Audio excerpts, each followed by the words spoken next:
இல்லை எனக்கு புரியல. அதாவது என்னோட ஏஜ் ஈக்குவல், அதாவது ஒரு 2 வயசு ஒரு 3 வயசு கம்மியா இருக்காங்க. அவங்க என்னை பார்த்து ஆண்டின்னு கூப்பிடுறாங்க. கல்யாணம் ஆனங்காட்டி ஆண்டின்னு கூப்பிடுறீங்களா, குண்டா இருக்கிறங்காட்டி ஆண்டின்னு கூப்பிடுறீங்களா, குழந்தை பிறந்தங்காட்டி ஆண்டின்னு கூப்பிடுறீங்களா? எதனால ஆண்டின்னு கூப்பிடுறீங்க? ஒரு சிலர் 30 வயசு வரைக்கும் கல்யாணமே ஆகாது. அப்ப அவங்க வந்து எங்களை ஆண்டின்னு கூப்பிட்டு அது எப்படி ஏற்றுக்கிறாங்க?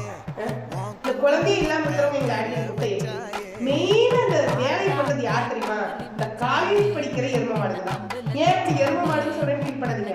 அந்த எருமைக்கு தான் இந்த வேலை பண்ணுது. ஸோ காலேஜ் படிக்கிற ஜாப் படிக்கிறவங்க தயவு செஞ்சு அக்கான்னு கூப்பிடுங்க.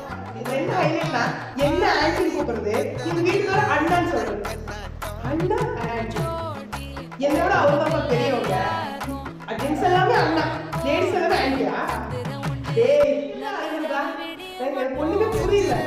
எனக்கு மட்டும் தான் புரியுது, உங்களுக்கு புரியல. கமெண்ட் பண்ணுங்க. தேங்க்ஸ் ஃபார் வாட்சிங்.